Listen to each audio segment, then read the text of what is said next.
think there is a point in time where Nigeria refused to supply oil to the apartheid regime in South Africa. Sure. And I ask this from you because there's a generation that's growing, that's looking up, saying, I want to be Refiloe Mocwa. I want to be like this woman of God. I want to do what she does.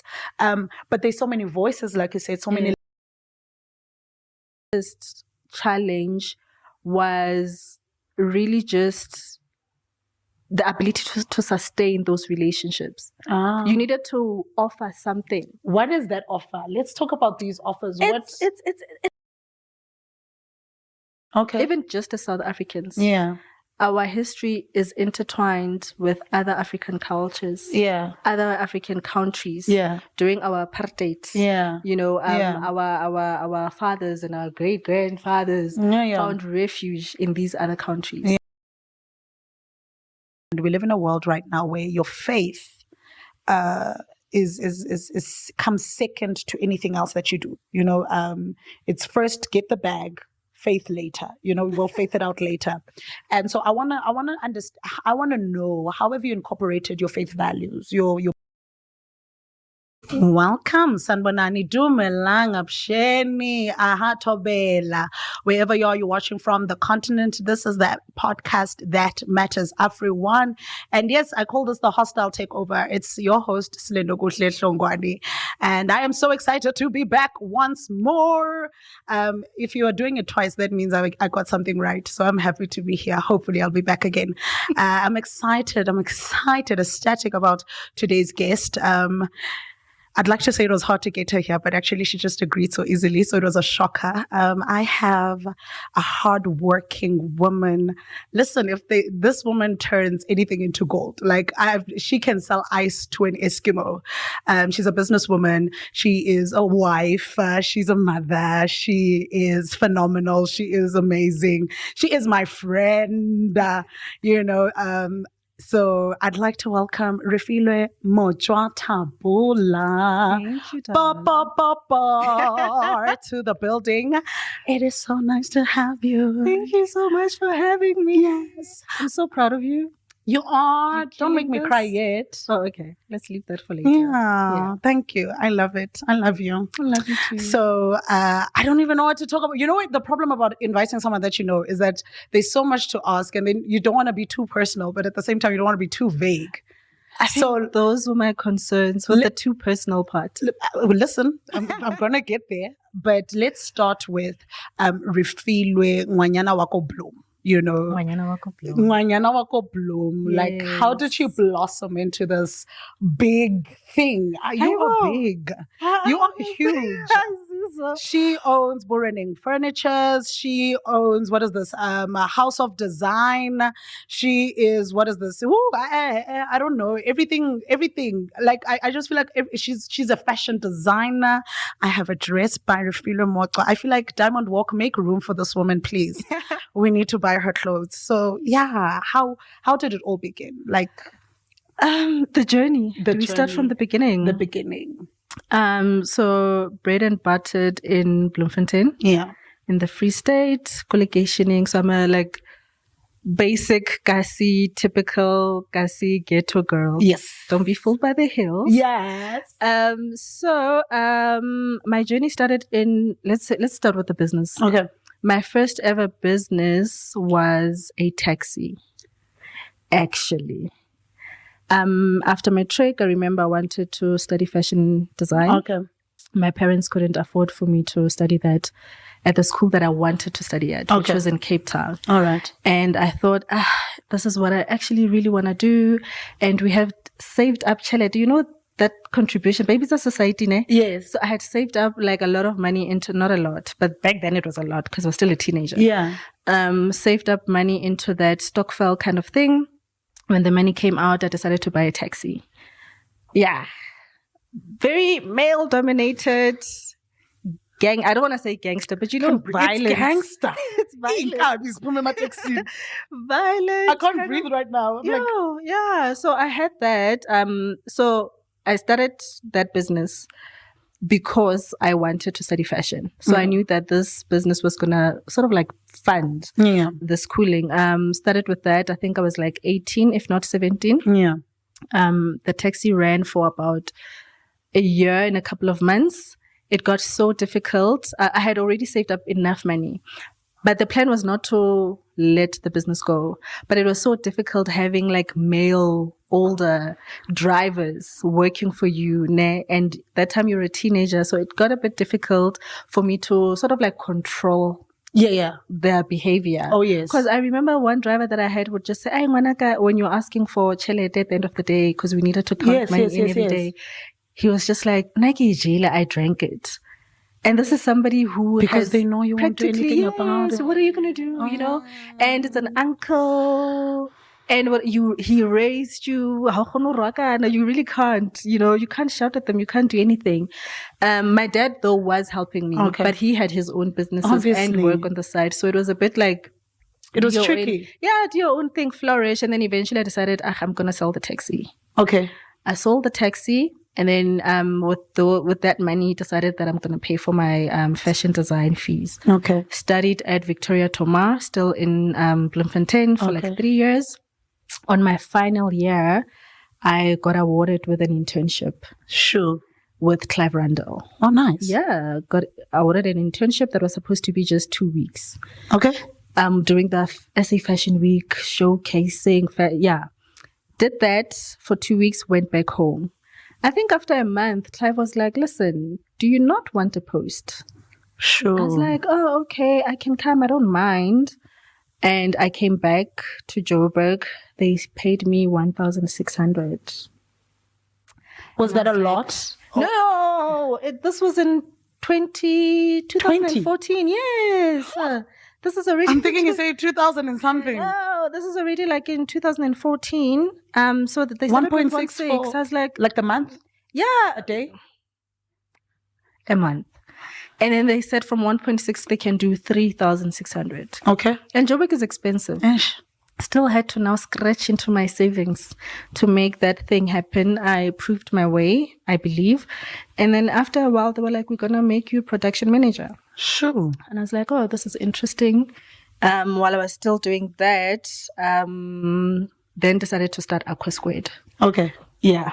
I started Aqua Squared, which is a CMT. It's a manufacturing company, clothing manufacturing company. All right. So because I'm a qualified fashion designer, I've always liked the entrepreneurial side of it. Yeah. The business side of fashion. Yeah. I didn't just want to dress fancy celebrities in fancy clothing. Right. I wanted the mass production of things. The everyday person. The everyday kind of where you supplying chain stores in bulk. There's more money. Yeah. Oh, because of your background. So you knew where the money was at. I knew where the money was at. And remember at the time when I was interning for Clive, he was producing, he was supplying Edgar's, he was supplying Spree, Zendo, and his own store, the Clive Randall store that was in Rosebank. So I sort of like got a preview of the production side, the behind the scenes, not the glamorous, the behind the scenes. And when boxes used to go out into these stores, I was like, I think this is where I wanted to be. This is where you're going to... Yes. Okay. And what were some of the challenges that you also picked up along the way as you are just also, stepping into this place as a woman, as a female in that industry? Oh my God. I'm scared to say. Please give it to us. So with the fashion industry, it seems very glamorous from the outside. Of course. I think for me, the reality that people are not living the lives that they portray out there. Okay. So I chose then to be very grounded in what I did. And also that people were not as open to giving opportunities, especially if you're from Bloem. I'm a young girl. I was young back then. And it's a town that's not known. Joburg is big, right? I'm just from the Free State. Really, who would give you attention? You know what I mean? So I think the challenges was really just getting yourself into the space. The circle. A seat at the table. Yes, a seat at the table. Who's at the table at this time? Is it men? Is it women? Is it like what's the qualifying criteria for this table? It's both men, women. Yeah. Age wise, slightly older than I was at the time. So age was a factor. Age was a factor as well because I was too young. But besides that, I also think is that I was not exposed at all. Okay. You know? Okay. I don't know anyone. I don't know who the best tailors are. I don't know where the quality fabrics are, sourced from. So it was a lot of that. But besides that, I think for me, my hardest challenge was really just the ability to sustain those relationships. You needed to offer something. What is that offer? Let's talk about these offers. It's personal. It's also like your skill beyond the skill of fashion, beyond the skill of I can make you this killer outfit right now. What I discovered was it needed to come with a certain personality. That I didn't have. You needed to be flamboyant. And I think the culture shock that I got when I was in Joburg, when I arrived here, was that everybody seemed confident. Which, where I come from, we are silently confident. Here, everybody's loud. It's loud about it. Yes, loud about it. Everybody is like so self-assured and everybody can raise their hand and say, I'm the best. Okay. Where I come from, the work has to speak for you to say the work is the best. So your ethics speaks louder. So I think that was like a very challenging part for me. But I remember I chose to just remain myself. The reason I want to go into just the depth of the challenges that you face since while you are in the fashion industry is you come across so many sinister behind the scenes stuff. Sexual favors. What is this? All manner. We've heard it all. I had to do this for someone. Tit for tat vibes. And I want to know: did you come across such, or how did you if not, how did you navigate yourself to avoid falling into those kind of traps that are available that are there, where you find, especially for women, because it's like, I was about to say, so for women, it does not matter which industry. Right. It's across border. Like I've been in different industries, but even then, yes, those kind of things came up. But I think how I navigated, not to sound too spiritual, but when you are grounded in who you are in Christ. Amen. I think I've always said to people, I had my own conversation with God regarding who I'm out to be. And what was that conversation? Take us into your prayer closet. What is that prayer? Let's help people today. Let's not be, hey, we like saying whatever her prayer was, Lord, I copy and paste. So let's help people fill in the blanks. What was that conversation with your God, with God? What did you say to him? So I was a teen, and I remember this because this is what sustained me for many years till to my age now. Obviously, we have different conversations with God as we develop as people as well, and we interact with him or sort of like experience him differently. But that first encounter, I call it a first encounter because I think that is when I was like, actually, I don't want to know just what the Bible says. I needed for him and I to have like a personal relationship. So how this went about, growing up, I was very quiet. Quiet, the middle child. My sister has always been very loud and outspoken and just like, the personality in the house.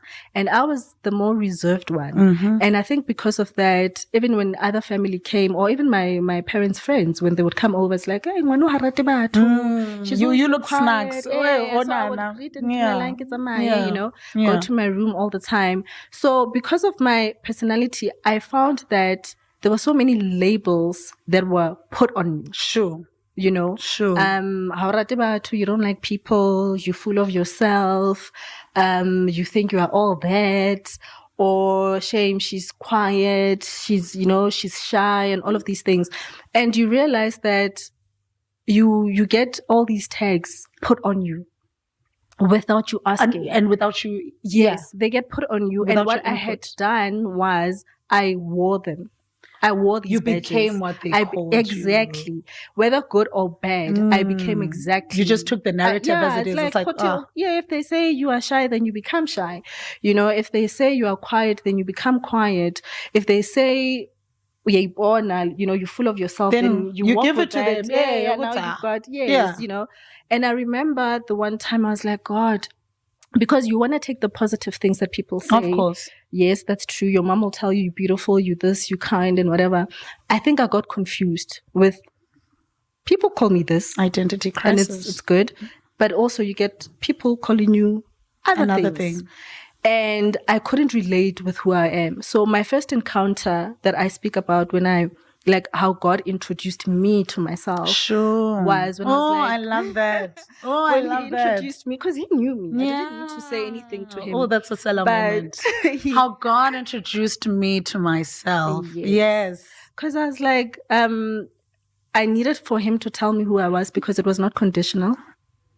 I needed for him to tell me who I was because it was not based on anything outside of what he would say about me. Yeah. When people are happy with you, they'll say you're the best person ever. Of course. When they're not happy with you, then they'll say the opposite. You're the devil. So I was like, I needed you to tell me who I am, irrespective of what's happening. What people are labeling me as. Irrespective of what's happening in my life. Because when it's good, then you're like, yes. If you win a tender, you're like, I'm hardworking, I'm this. And when things go bad, then you're like, I'm stupid, I'm weak.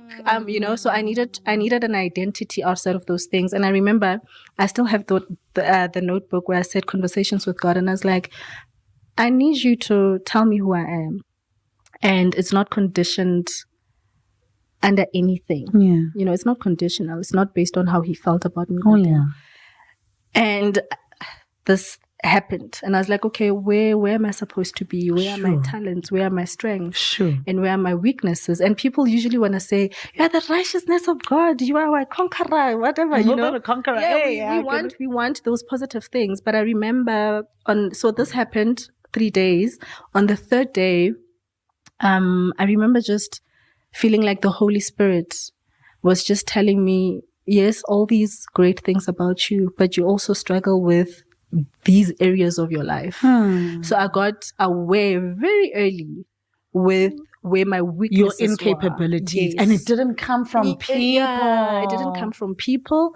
And it also came with, God is so kind. He doesn't expose you to just break you and leave you like that. It's just like, just pay attention to these factors as well. And you become very accepting of it, knowing that God has accepted you wholeheartedly and fully. So going out there, you walk in that stance. In that armor. I know who I am. You are dressed. Exactly. Which then comes back to your question. When people come and try to take advantage of you or sell you dreams, it was almost impossible for anybody to sell me dreams because for me, I already knew who you were. I already knew. So I'm not going to have a tab saying, I'm going to make you a great designer. No, God already promised me this. Do you understand? I'm not going to have anybody saying, this is what I can do for you, because I had already known. It was just me just waiting it out and letting God reveal it in different stages. Oh, I love that. So I've never been...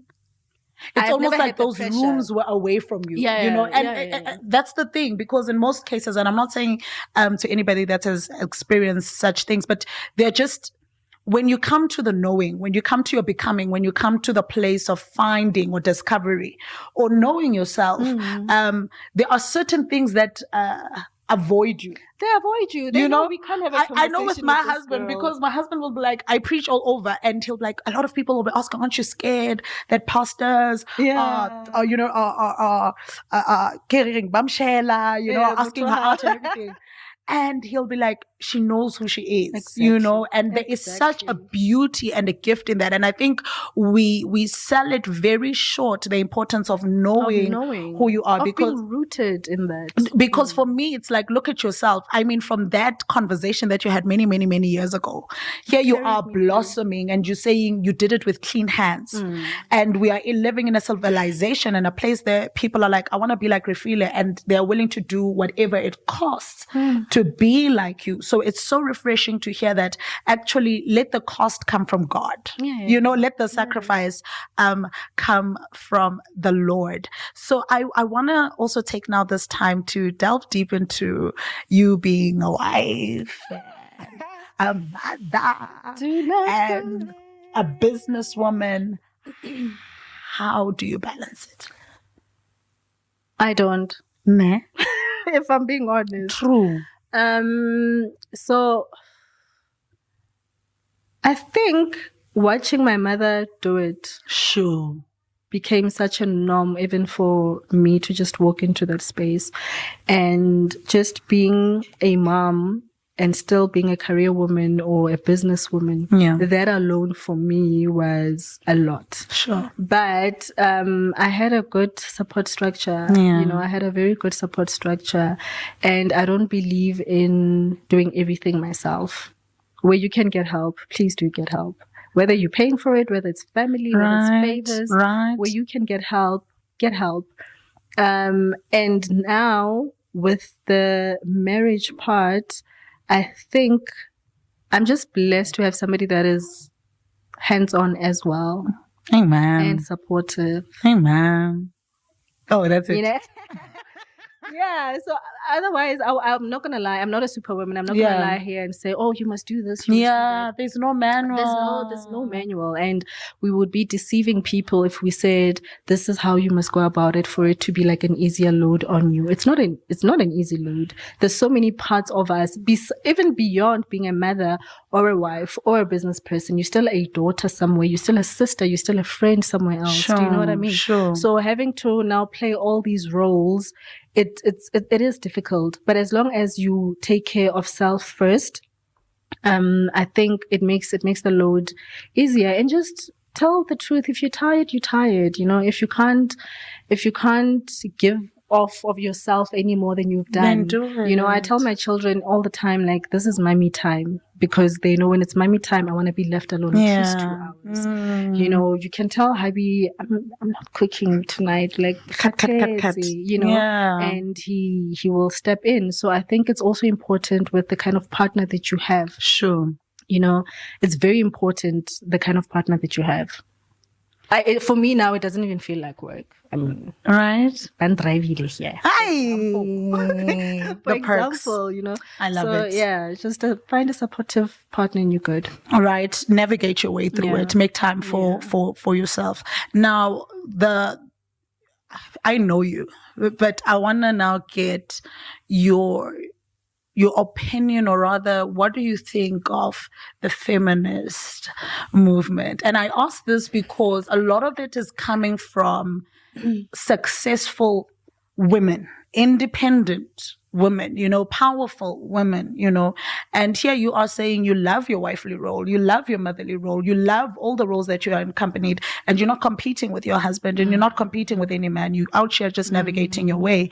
But there's this social conversation going on, you know, where you know, what men have, we want to have. What men do, we want to do. You know, where do you stand on that? What has been in your heart concerning that conversation? And I ask this from you because there's a generation that's growing, that's looking up, saying, I want to be Refiloe Mocwa. I want to be like this woman of God. I want to do what she does. But there's so many voices, like you said, so many labels. And you're hearing young women saying, I'm a feminist. And I don't even think they understand the connotations of what it means. So unpack that for us. Now I'm going to always go back to God. Yeah. Conversation again, back there. What is it that you want out of life? Sure. And obviously we grew up with that, a lot of us, with thinking that we needed to choose between being a career woman, being a mother, or being a wife. True. And for me, I can do all things through Christ. Come on. I take it literal. Hallelujah. So I was like, no, but who said you can't have the other parts of life, you know? And I think also we need to understand what our purpose is, why we are here, and why are we doing the things that we're doing. It's very ignorant, and it's very it's dangerous. Say this. To just follow a path that you yourself do not understand if it's for you or not. And the reason you are smiling when you are asking about that is because I think the movement, a feminist, in the negative code of things, I could relate to it at some point. Okay. But for me, and I know I'm not speaking just for me, for a few of us women who are so career driven and what, it's always from a place of trauma, if we're being honest. Let's unpack. If we are really being honest. Unpack this for us. Unpack this trauma. Help me. Now I'm turning. Now you've gotten me. Yeah. If we're being really honest, there was a point for a very, very long time where I wanted to get married. Yeah. And then switched up on the whole idea. Okay. And I was just like, I do not want to get married. Why? At all. Why? That's why I'm saying trauma. And trauma doesn't have to be like hectic things happening. It's just you turning your back on past hurts and saying, because I do not ever want to experience this ever again in my life, this area, I'm going to avoid it. Do you understand? And thinking that you go on with your life and you healed, but you haven't healed. It's just you shut the door to some pain and just kept on walking. Sure. Right? So I think for me at the time, and I might be a lot for other women as well, where it's just like, I want to be so independent. There's nothing wrong with independence. There's nothing wrong with being independent, but you must be sure that it's not coming from a place of you being unable to trust another. Sure. Or you being still living in the hurt of past pain. Being wounded. You know, yes, being wounded. We stay so much in our wounds, and it shapes up the rest of our lives. Right. So I think it's that, it comes from that. And when I decided that I had done enough self-work within me, I became soft again.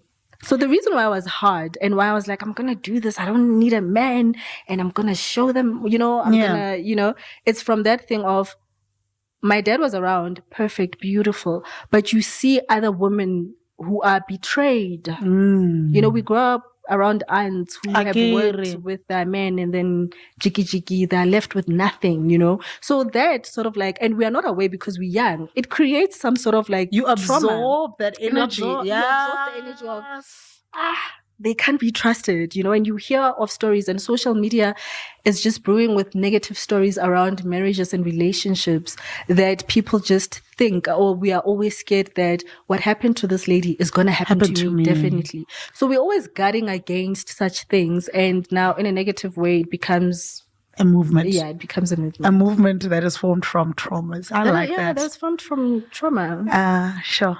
We'll be right back. We are just taking a short break. See you after this.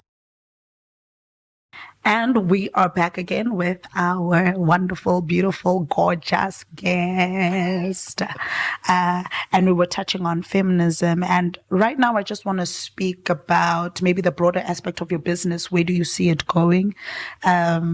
Would you like to expand, to Africa? And Lalela, she's in property. I don't know which one do you think actually, let's talk about that. Which one do you think would be easier maybe to find yourself collaborating with in other countries, or have you thought of that? Yeah. So I started as a fashion designer, and then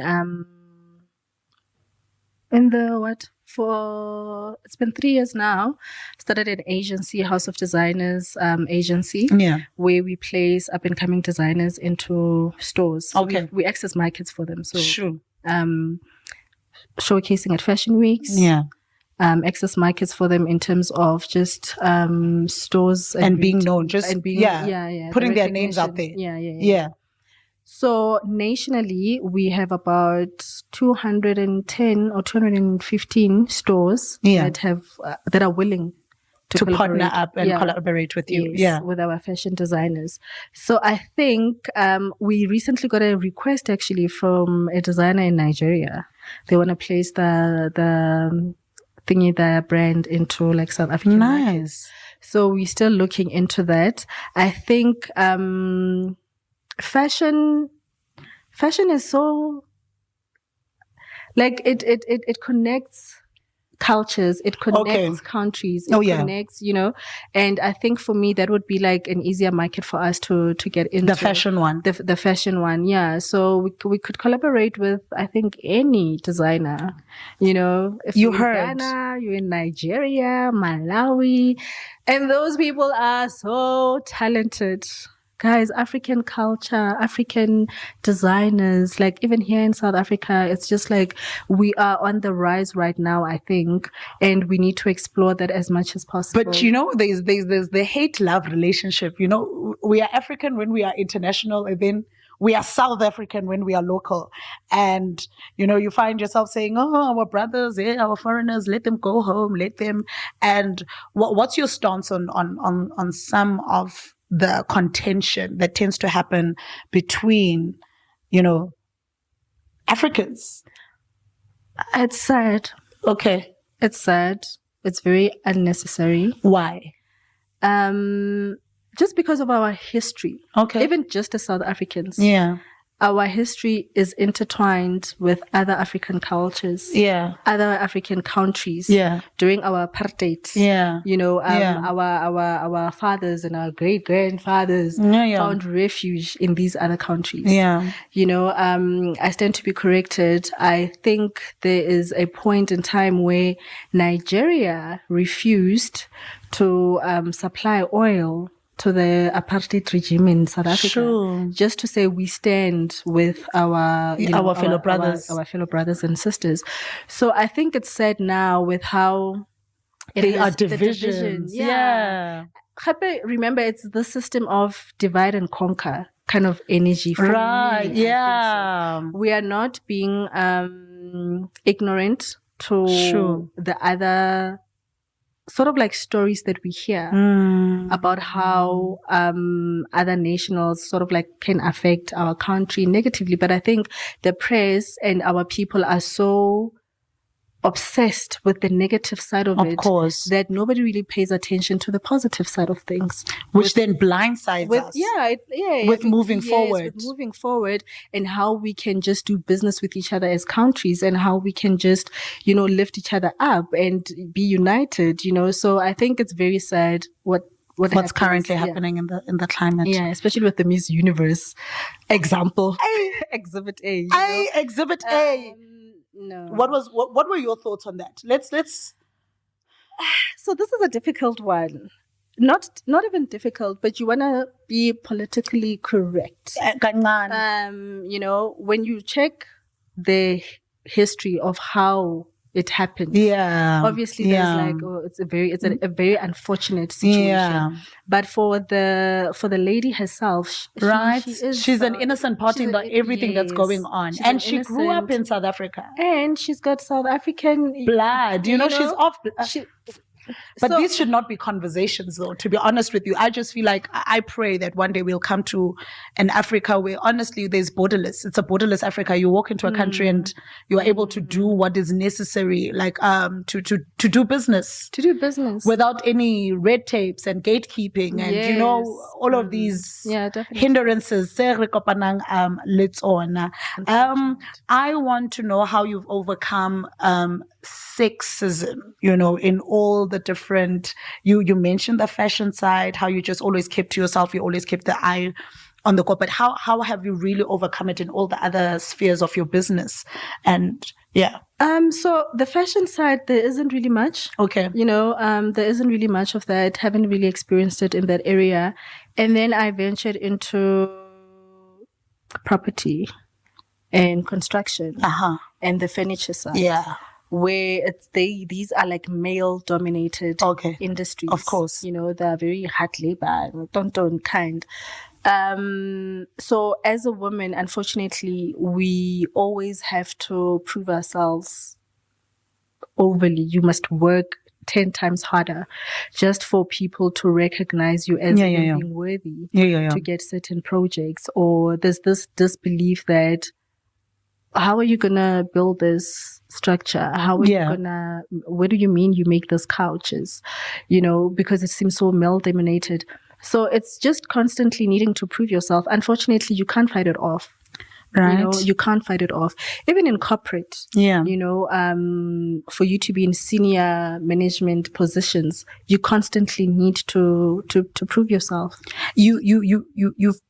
You come, for me, you know, you're a woman of faith, you're a woman of prayer, you're a woman of, you know, Christianity. And we live in a world right now where your faith, is comes second to anything else that you do. You know, it's first get the bag, faith later. You know, we'll faith it out later. And so I wanna understand. I wanna know, how have you incorporated your faith values, your belief systems into your work ethic, into what you do? Because we find a lot of people who abandon, you know, their moral codes, their moral campuses, their faith and their beliefs, and it's like, I gotta do what I gotta do for what I gotta do, you know, and then later, you know, I'll see my moral compass later. So how have you kept yourself grounded, as you had put it? I think it's just understanding that they cannot be a separation. You can't say, God, stay here, I'm coming. But we do it all the time. Then are we really saying we are of God? Let's be honest. Yeah. Because how do you say I'm packing it's like saying I'm going to drain the blood out of my system, of my body. I want to leave it here. I need to do things and then I'll, you know, there shouldn't be any separation. Sure. And if ever you find yourself in a situation that demands that of you, yeah. that is already a sign that you are out of alignment with who you are. So why would you do that to yourself? Why would you cheat yourself like that? Why would you abuse yourself like that? Out of alignment. Yeah, then you're out of alignment. If I can't do business with God, to who you are. If I cannot do business with God in this particular area, then I shouldn't even be in that room. But are you accepted though to do God? Are you? I don't need to be accepted by anyone. All right. It doesn't. It's my life. Yeah. Do you understand? I don't need somebody else approving of it. Sure. Do you know what I mean? Sure. I can't. That's a big stance though. That's a big comment, because, for instance, in some media spaces, you're not supposed to say the name Jesus. You're not supposed to say Christ. You know these things. I know these things. Funny story. I was invited to do a talk at some. It's a business talk. Yeah. And I stood up and I said, you know, if anybody has a problem with me doing business with God, then they should just stand and leave now. I'm not the one to speak to you. Sure. This conversation is not for you, because there's nothing, and when I say nothing, I mean nothing that I have ever done in my life, whether it be children, whether it be marriage, whether it be work, money, anything that I say I have done this outside of God. Sure. Then I don't exist. Sure. Because you can lose everything else, but if He's there, for me at least, it makes sense. Then I'm still centered. Then, yeah. How then have you also overcome? Let's mention some of the challenges that you've had to overcome, and let's go to your rock bottom. What did rock bottom look like for Refiloe? You know, like, what did the rock and the bottom look like? Paint a picture for us. You know, life is funny. Yeah. Life is funny because I don't know if it's fortunate or if it's unfortunate, but I've experienced different kinds of rock bottoms in different areas of my life. Okay. I know what it's like when sickness hits a home. Sure. And you can't find help anywhere else. Yeah. You know, and God shows up. I know what it's like when you faced rock bottom financially. Yeah. When nothing is going well. And then again, let's talk about that, because we live in an age where people are doing rituals, money rituals, chickens, snakes, like now we're scared to enter people's houses because what's bad? I might have to say hi to Mamla, you know? So what has kept you from finding or from falling into that kind of temptation? I know you said God, but maybe just expound on that. There was a point where, you know, this and that and that. Like, guys, so, Zizo, which one? Let me think. Which one? I mean, okay, which one? So there was a time where money really was a problem. Yeah. And when I say a problem, usually you want to get into money issues that you created yourself. Okay. But there's also times in life where money issues are not created by you, but by life is happening. Those around you. Okay. That affect you in a negative light.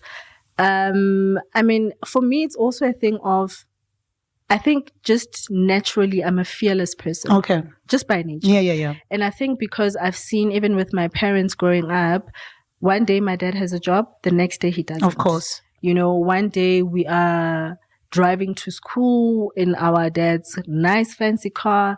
The next day we're taking a taxi because the car is gone. Yeah. I've experienced times where furniture had to be repossessed at our home. Mommy. So I've seen these different elements and experiences where we had money and we didn't have money. So I think from then, back then it was embarrassing. Of course. It was embarrassing. And you grow up now, and I thank God so much for those experiences, because it means you become fearless in any experience that you're going through. But I feel like back then it was easier. No, it was only easier because it was social media. Hey, exactly. Like nobody knew. But you see, that also speaks to another element of ourselves. Why Sure. why are you concerned with how people view you and see you? Yeah. I've had times where I remember, so life is going well, business is doing well, the kids are fine, and then jiggy, rent can't be paid, money is not coming in. It was a shock to my system. Sure. Do you understand? Yeah. I've had an experience where a whole door had to be taken out because the landlord was like, I'm going to make it uncomfortable for you. And we'll talk about the legal route, because it was not legal, but it still happened. Yes. It was not the legal route. They didn't go through the right processes to do that. But anyway, let's leave that alone. It happened. But life happened. Life happened. And I remember the door was taken out and I didn't know what was going on. I sent an email and they're like, no. Rent hasn't been paid for XY amount of months. Sure. And with my then partner, it was like, how is this? Sir, what's going on? I'm doing my part. That is your element. How are you not? And it's very difficult in a situation like that to not become angry and judgmental to a person. But then you quickly center yourself back to say, you know what? Life happens, and I can do all things. Things like this shouldn't scare you. And when it's your moment to fall off, you just fall gracefully off from a tree. It's fine. It's normal. Failure is normal. It's not even failure. It's just seasons. Oh, say this. It's just seasons. Say this. It cannot be failure, because say this. Yes, for that time you can say it's failure. My gosh, what am I going to do? We had to move out, downgrade, take the kids back home, make arrangements with the schools, anything like that. Like, I did all of that. But I understood that I needed to step back and sort of like analyze my situation, come back to reality, and deal with it from that stance of, okay, this is what's going on. Realistically so. This is what's going on. This is how much is coming in. And so you tone down your life to that. Of course. Part. To accommodate that. Yeah. So what if you got from a 3-bedroom to now a 1-bedroom? The children are back home. You're not eating out as often. You're not buying certain clothes and weaves and brands anymore. So what if you needed to even downgrade from a car? There's no shame in it. There isn't any shame. The reason I want us to address such issues is we're living in a very materialistic society where losing is like it's not an option. Falling is not an option. Failing is not an option. And I'm so happy that you are saying it is normal to fail, and it's okay to be at a place of desperation, but we don't stay there. You adjust. But we live in a culture where adjusting is not nice. People don't want to be told to adjust. People, look, you're beautiful. People want to live the Instagram life every day. Can I tell you why that happens?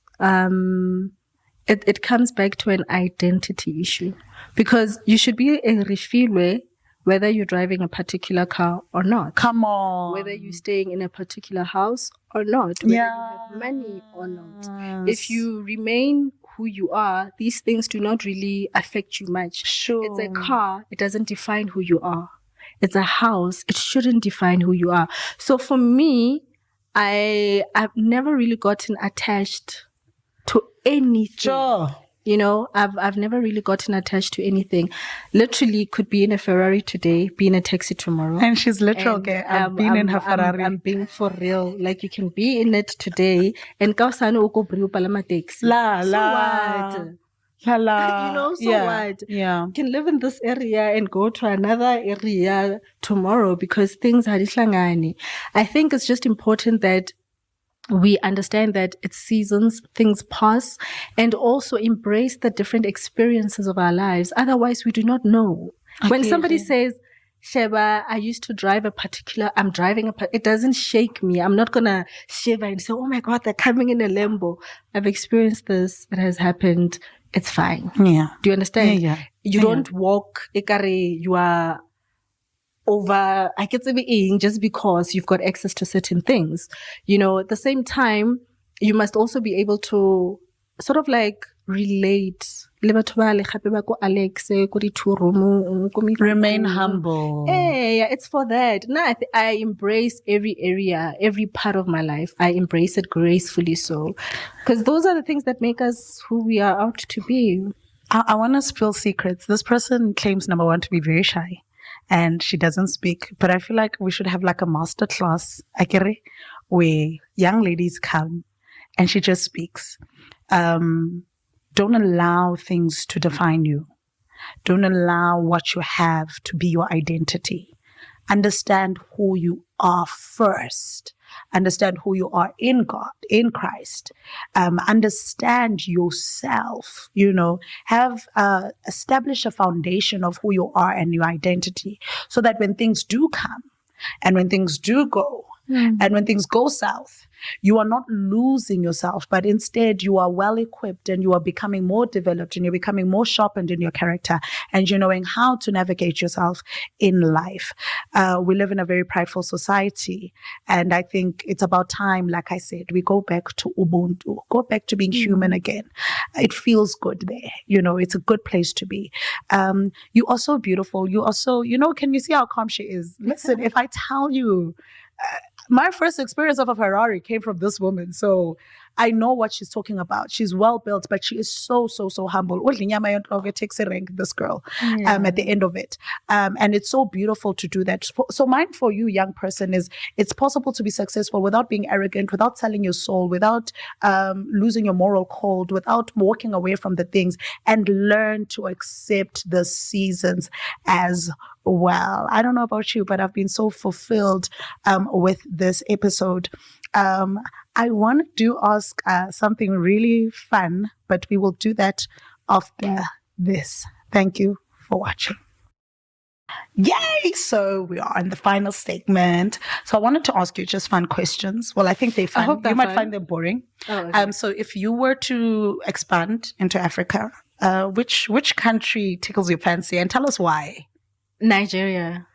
Tell me, you can't say Nigeria because they're going to think I influenced you. They're going to think because I said the same thing. And now it's like, Nigeria why Nigeria?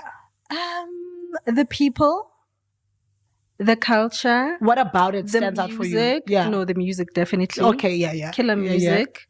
Yeah. Recently tried the food. Awesome. All right. What did you try? Ogusu. Yes. You ate ogusu. Yes. You managed to eat it. I did. I can only look at it. I can't. It was that and fufu. Sorry. Ne. It was beautiful. Was it? Yeah. So Nigeria? Yeah, Nigeria. So definitely. If I get an opportunity to go to Nigeria, you're coming with me? Please. Oh, but I'll have to bring your husband along. Yeah. In the Dayak was alone. No, it's her can't handbag. Stay. Yes, he's our bodyguard. He goes everywhere that we go. What are some of the moments that stand out for you? Your breathtaking moment, as you call it, like the moments where you're like, oh God, this feels good. Oh, this is unbelievable. Oh, when I got married, especially because of how it happened. I don't need to go. Because she didn't want to get married. I didn't want to get married. She didn't believe that she was going to get married. Yeah, and also with how he came. What about him though was different? I'm not sharing that with you guys. He is, wow, man. He's exactly what I prayed for. Amen. You know, he's exactly what I prayed for. So I don't want to get married and then jiggy. You know how when I used to pray, I'd be like praying over my business, my this. When it came to marriage, I was like, let me leave this one out. And I think I started yearning for it. And I said, God, I don't want to be anyone's girlfriend. My past relationship didn't work and I'm aware why it didn't work and it's fine. Going forward, this is the kind of man that I want. And hand delivered. This is what you got. Yes. No, he's such the Lord delivered what you ordered. Yo, guys. Yo. No, I'm speechless. No, you guys are too cute. Like, listen, he's here. He's in the studio today. So I love them. As a matter of fact, they make me sick, but in a good way. I love the way they love one another. With your businesses right now, where do you see yourself next 5-10 years? Where are we going? Where's the next Refiloe going to be? So that we can take an autograph now while we can. Yo, with which business? Let me see. So with the fashion agency, collaborations internationally, you know, that's where I see it going. With my furniture manufacturing business, I think the next 5 years is a short-term goal. I would really just love to supply retail chain stores. Okay. Yeah. I think in the continent. In the continent. I think that's or globally as well. Yes, globally as well. I've recently started a project now where we are servicing a hotel. Oh, nice. Yeah, it's a boutique hotel. So I think in the next 5 years, if we could be doing like bigger ones, Sun International, I hope you're listening. Hello. You know, cast your nets into the deep. Yeah. And you want the business to just grow gradually. If we could have more than 500 jobs created, that would be great. Talk to a Refiloe at home that just says, "Yo, nah, I'm discouraged. I've tried everything. I keep falling on my face." Say something to her. Say something to that girl, to that guy, you know. Fail forward. Sure. Fail forward. Fail forward. Don't be fearful. Because I think people underestimate how much fear has really paralyzed and tamed a lot of us, you know. So I live by the motto that says, don't let scared people scare you. Sure. You know, don't allow scared people scare you. Don't allow the devil to bully you. So just push, man. Like, don't give up on your dreams, your goals, your aspirations, whatever they are. We know where we are gifted. You just fail forward. And that's it. That's a wrap. That's it from today. I hope to see you some other time. The hostile takeover. That's the end of today's show. If anything, take away, fail forward. Don't let scared people scare you. I'm running with this. You can make it. You will make it. And that's what we have today on AfriOne, the only podcast that matters.